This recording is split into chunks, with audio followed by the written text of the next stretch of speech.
ambacho ndugu amesema pale, ama una maoni tofauti? Kwanza niseme jina yangu nijiintroduce. Kwa majina naitwa Wanjala Silas, ukitaka unaweza niita daktari. Mimi ni intern doctor na nina interest sana katika masuala ya vijana. Na kwanza nakubaliana na ndugu yangu hapa.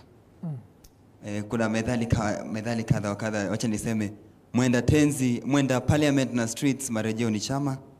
Ukistaajabu ya Musa utaona ya Gen Z.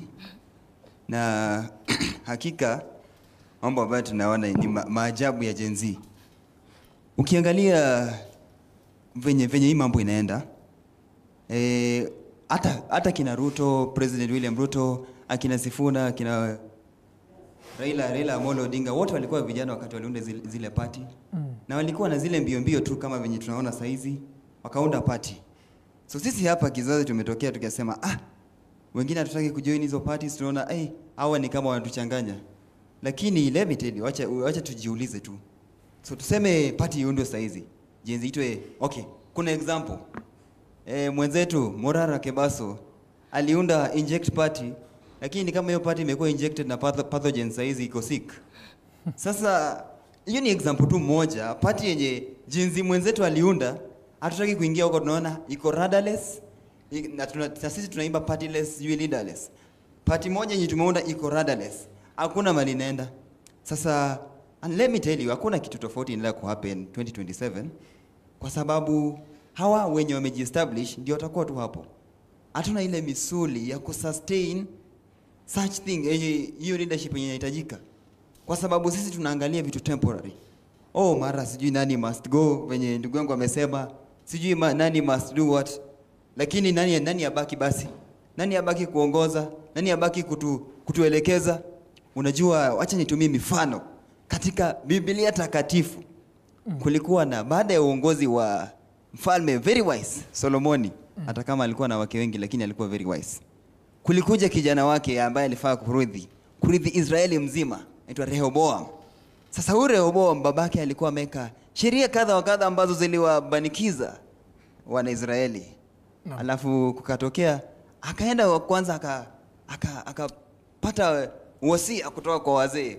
Wazee akamwambia, we kijana, hebu fanya hivi, punguza mizigo kadha wa kadha, punguza taxes hivi kwa watu. Basi kijana akusikia akasema, wacha ni consult majenzi wenzangu nisikie wanasemaje.